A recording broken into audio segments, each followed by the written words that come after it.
नमस्कार, Ajit web TV देख रहे सभी दर्शकों का स्वागत है। मैं रोहिणी ओब्रॉय और आप देख रहे हैं खबरों के आईने से। इस वक्त स्टूडियो में हमारे साथ मौजूद हैं अजीत समाचार से न्यूज एडिटर विकास सचदेवा जी। विकास जी, मैं स्टूडियो में आपका बहुत बहुत स्वागत करती हूँ। धन्यवाद जी। तो आज के कार्यक्रम की शुरुआत हम अपने कुछ खास मुद्दों से करने जा रहे हैं।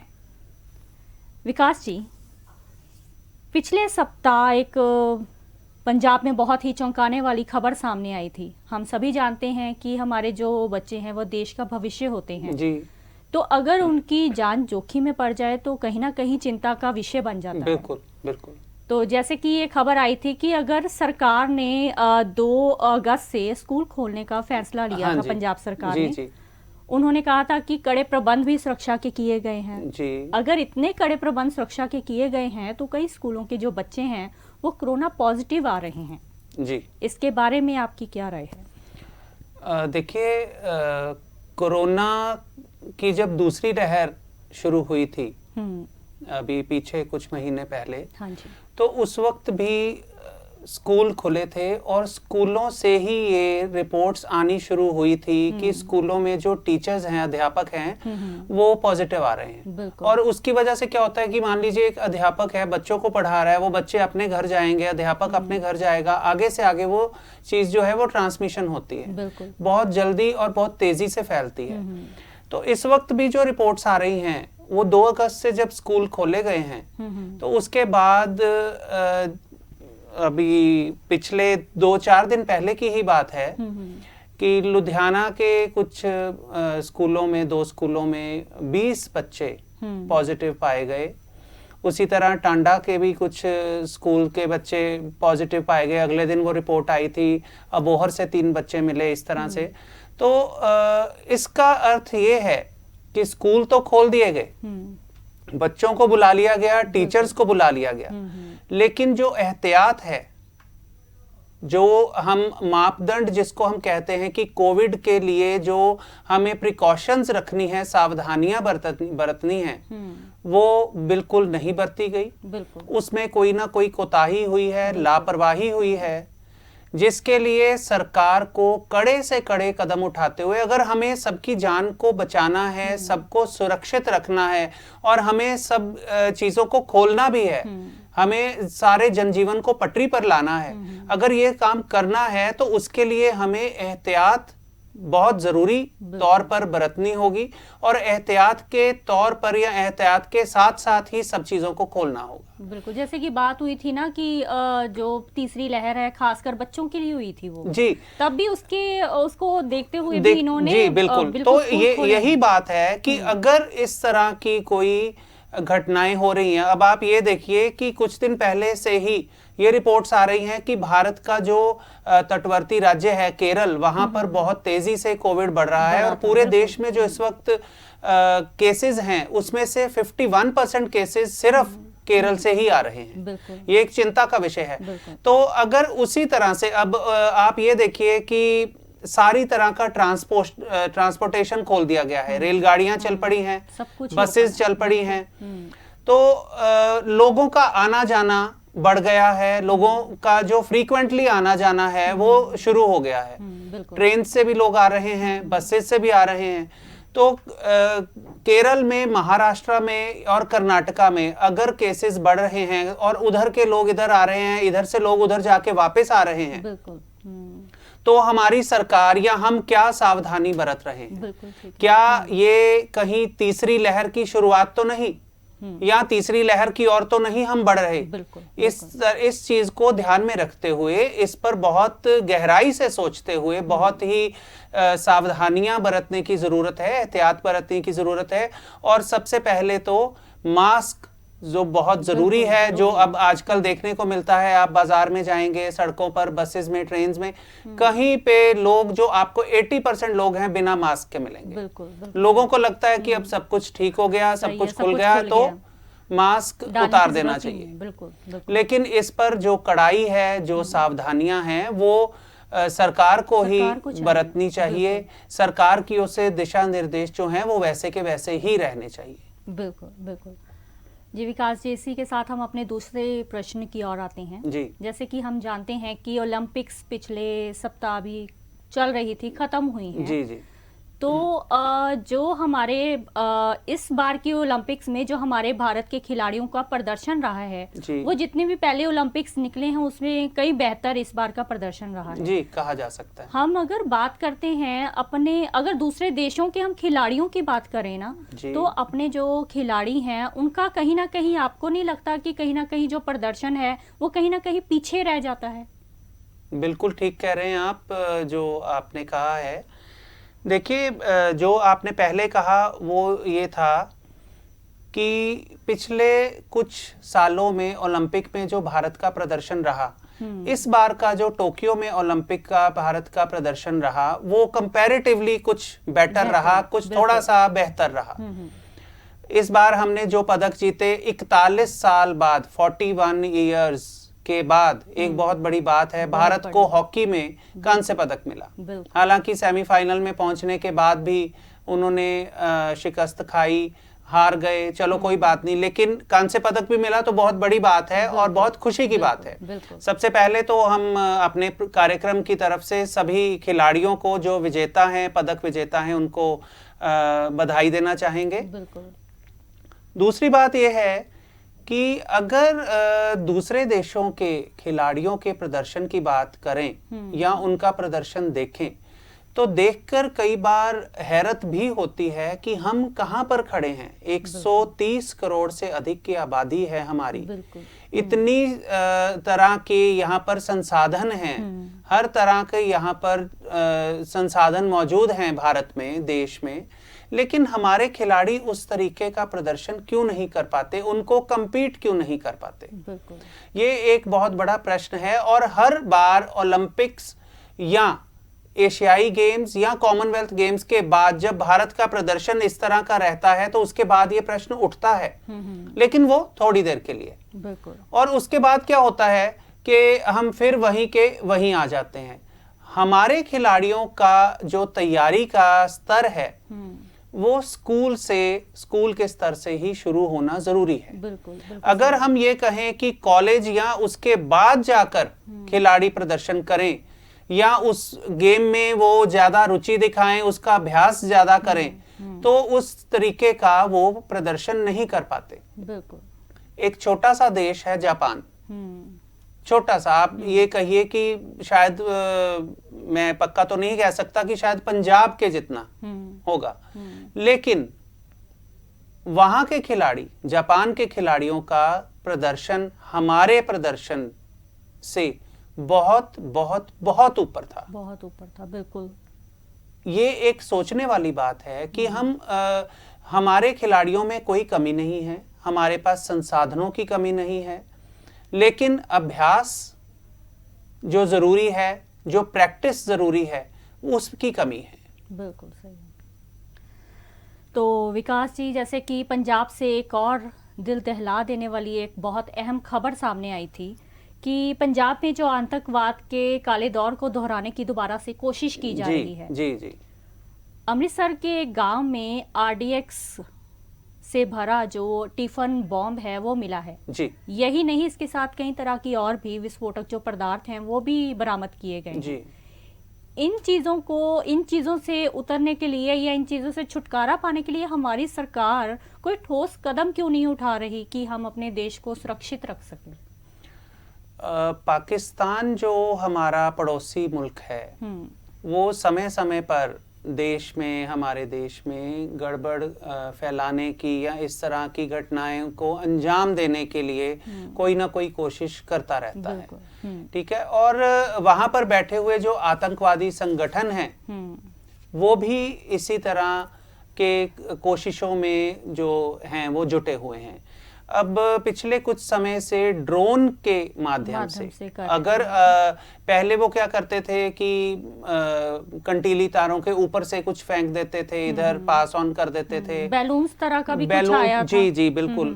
तो गैस के गुब्बारे वो छोड़ते थे और वो वहां पर जब उतरते थे उसमें से कुछ ना कुछ मिलता था। बिल्कुल बिल्कुल। तो अब उन्होंने नया तरीका ये अपनाया है कि अब उन्होंने ड्रोन के माध्यम से ये सारी चीजें इधर पहुंचानी शुरू की हैं। इससे पहले ये जम्मू में भी हो चुका है।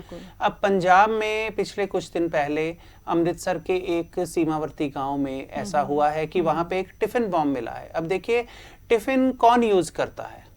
स्कूल के बच्चे। बिल्कुल। तो आप ये सोचिए कि अगर वो टिफिन किसी बच्चे के हाथ लग जाता तो कितना भारी नुकसान, कितनी बड़ी क्षति हो सकती थी, कितना अनर्थ हो सकता था। बच्चों के लिए सबसे खतरनाक है। और सरकार जो है, सरकार इस पर ड्रोन को या गैस के गुब्बारों को तो किसी तरीके से नहीं रोक सकती। अब ये देखिए कि यहाँ पर सरकार कि ये कामयाबी ही है कि वो टिफिन बॉम्ब सरकार के या पुलिस के हाथ लग गया। बिल्कुल। पुलिस को मिल गया। अगर वो कहीं किसी और के हाथ लग जाता तो बड़ा धमाका हो सकता था, कुछ भी हो सकता था, जान जा सकती थी किसी की। इसमें पुलिस जो है या हमारे जो सीमा सुरक्षा बल है, BSF के जो जवान हैं, बहुत ही मुस्तैदी से, बहुत ही चौकसी से, बहुत ही अलर्टनेस से वो सुरक्षा कर रहे हैं देश की सीमाओं की। और हमें उन पर गर्व भी है। और हम अपने पुलिस को इस बात के लिए बधाई भी देना चाहते हैं कि अगर उन्होंने इस तरह की कोई घटना को अंजाम देने से पहले उसका पर्दाफाश किया तो ये एक बहुत बड़ा कदम है उनका, बहुत बड़ी कामयाबी है। और सरकार को भी चाहिए कि इस तरह की किसी भी घटना को अंजाम तक ना पहुंचने दे। बिल्कुल बिल्कुल जी। विकास जी, हम अपने फिर अगले प्रश्न की ओर आते हैं। ये भी बच्चों पर ही है जी कि ये जब कोरोना का दौर चला था ना, तो कोरोना महामारी के दौर में जो बच्चों की ऑनलाइन पढ़ाई, जो घंटों मतलब कि टीवी स्क्रीन पर या किसी भी मोबाइल की स्क्रीन पर जो दुष्प्रभाव उसके धीरे धीरे सामने आने शुरू हो गए जी। तो जो शोध में पता चला है कि हांगकांग में 6 से 8 वर्ष की आयु के जो बच्चे हैं, उनकी जो दूर की नज़र है काफ़ी ज़्यादा कमज़ोर हो गई है जी। तो कहीं ना कहीं इसको जो नाम दिया गया मायोपिया कहा जाता है। इससे जो दूर की नज़र है वो धुंधली सी दिखाई देने लग पड़ी है जी। तो इसके बारे में आप क्या कहना चाहेंगे कि इसको कैसे हम कर सकते हैं, इस पर कंट्रोल, की बच्चों की एक तो पढ़ाई भी हो जाए और दूसरा उन पर कोई इस तरह का असर भी ना पड़ सके? क्या कहेंगे? कोविड के दौरान बच्चों की पढ़ाई का मसला बहुत गंभीर मसला था। और बच्चों की पढ़ाई ना खराब हो, बच्चों का भविष्य है तो उसके लिए उनका एक वर्ष ना खराब हो, उनका समय ना बर्बाद हो, इसके लिए सभी जगह पर पूरे विश्व में ही ऑनलाइन पढ़ाई का एक माध्यम चुना गया। ऑनलाइन पढ़ाई अब देखिए लैपटॉप के माध्यम से हो सकती है, मोबाइल के या आईपैड वगैरह जो होते हैं उसकी वजह से। वो ये सारे जो माध्यम हैं, ये देखने के लिए अब जब टीचर्स जो हैं वो कोई भी नोट्स या कोई भी काम बच्चों को भेजते हैं तो वो उस पर लगातार देखना पड़ता है। अगर आधे घंटे या पौने घंटे की क्लास होती है तो लगातार बच्चों को उस पर नज़र गड़ाकर बैठना पड़ता है, जिसकी वजह से बच्चों की जो नज़र है वो धीरे धीरे कमज़ोर होती गई। बिल्कुल। और बहुत ज़्यादा बच्चों की नज़र कमज़ोर हुई। बहुत से बच्चे ऐसे हैं जिनको अब चश्मा लग गया है। बिल्कुल बिल्कुल सही। और जो शोध आप जिसकी बात कर रहे हैं, उस शोध में ये भी कहा गया कि आने वाले समय में, आने वाले कुछ वर्षों में जो दूर की नज़र कमज़ोर जो हो रही है बच्चों की ऑनलाइन क्लासेस की वजह से, इसके जो मरीज हैं या इसके जो पीड़ित हैं वो 3 गुना बढ़ जाएंगे। बिल्कुल। अब ये बहुत गंभीर एक समस्या है। तो इसके लिए भी जब तक अब खत्म नहीं हो जाता, कोविड नहीं खत्म हो जाता, तब तक ऑनलाइन क्लासेस ही एक माध्यम थी। धीरे धीरे अब स्कूल खुल रहे हैं तो अगर ईश्वर ने चाहा तो अच्छा ही होगा।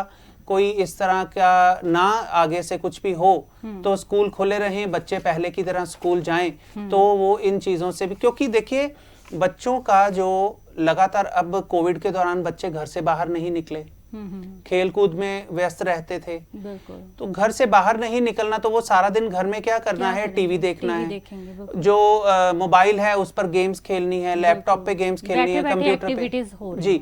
तो उसकी वजह से जो उनका साइट का एक अवधि है वो बढ़ गई। बिल्कुल। जो लगातार उस पर देखने की जो अवधि है वो बढ़ गई, तो वो बढ़ने से उसकी नजर जो बच्चों की है वो धीरे धीरे कमजोर होनी शुरू हो गई, और दूर की नजरें, जो दूर की चीजें हैं वो उनको धुंधली नजर आने लगी।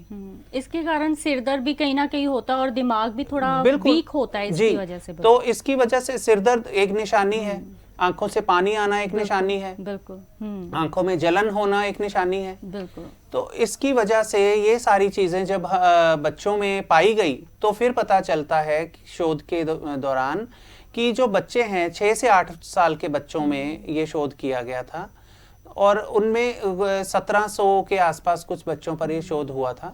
और उस पर जब उन्होंने, वैज्ञानिकों ने ये देखा कि ये बच्चों की नजर जो है, एक तो बच्चों की नजर कमजोर हो रही है, और दूसरा बच्चों का जो स्वभाव है वो चिड़चिड़ा हो रहा है। बिल्कुल। बच्चे चिड़चिड़े हो रहे हैं क्योंकि उनको खेलने कूदने का अवसर नहीं मिल रहा। बिल्कुल बिल्कुल। जी विकास जी, इसके साथ ही हम बात करते हैं कि पिछले सप्ताह हमारे जो देश के प्रधानमंत्री जी हैं श्री नरेंद्र मोदी जी, हाँ जी, उन्होंने एक बहुत बड़ी जानकारी उन्होंने हमारे साथ साझा की है। उन्होंने कहा है कि जो खेल रत्न अवार्ड था जी, वह पहले राजीव गांधी जी के नाम पर था जी, उससे बदलकर उन्होंने हॉकी के जो जादूगर हैं ध्यानचंद जी के नाम पर उन्होंने किया है। जी। कुछ समय से कई जो नागरिक थे उनकी भी इस बदलाव को लेकर काफी समय से मांग थी। जी, जी। तो इसके बारे में आपकी क्या राय है? खेल रत्न का जो नाम है, नामकरण, बहुत अच्छी बात है कि खेल के ही किसी एक महान शख्सियत के नाम पर किया गया। बिल्कुल। पहले तो मैं यही कहना चाहूंगा कि इस तरह के जो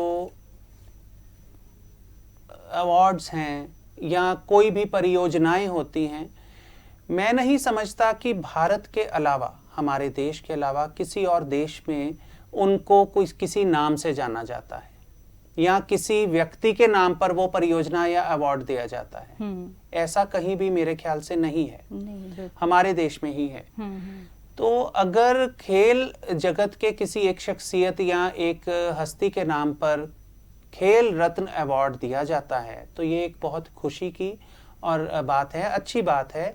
और राजीव गांधी जी के नाम पर ये जो था, तो राजीव गांधी कांग्रेस से जुड़े हुए हैं। तो आपकी जानकारी के लिए मैं ये भी बताना चाहूंगा कि जब प्रधानमंत्री मोदी ने जब ये फैसला लिया और उन्होंने जब ये जानकारी पूरे देश के साथ साझी की, तो इसका कांग्रेस ने भी स्वागत किया है।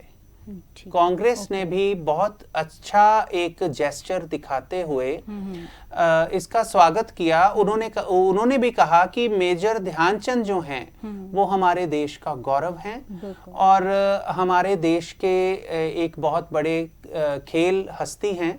उनके नाम पर खेल रत्न अवार्ड देना बहुत ही अच्छी और बहुत बढ़िया बात है। बिल्कुल विकास जी। तो इसके साथ ही हम अपने कार्यक्रम का समापन हम अपने आज के विचार से करेंगे। कहा जाता है जहां प्रेम नहीं वहां शांति नहीं हो सकती, जहां पवित्रता नहीं वहां प्रेम नहीं हो सकता।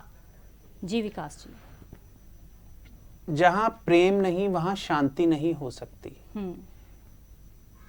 प्रेम जो है वो शांति का प्रतीक है। बिल्कुल। अगर आपस में कहीं भी प्रेम ना हो तो वहां पर घृणा होगी, घृणा से विवाद उपजेगा और विवाद से झगड़ा। बिल्कुल ठीक है। तो अब अगर वहां पर जहां पर प्रेम नहीं वहां पर शांति नहीं हो सकती, ये बिल्कुल सही बात है। और जहां पर पवित्रता नहीं वहां पर प्रेम नहीं हो सकता कि प्रेम करने के लिए मन की पवित्रता बहुत जरूरी है। बिल्कुल बिल्कुल। अगर मन में द्वेष होगा, मन में घृणा होगी, ना प्रेम होगा ना पवित्रता होगी। बिल्कुल विकास जी। तो इसी के साथ आज के कार्यक्रम का समापन हम फिर करने जा रहे हैं। अगले सप्ताह हम फिर हाजिर होंगे कुछ खास मुद्दे लेकर। अजीत वेब टीवी देख रहे सभी दर्शक इसी तरह हमारे साथ जुड़े रहिए। अब तक के लिए दीजिए हमें इजाजत। नमस्कार, जय हिंद।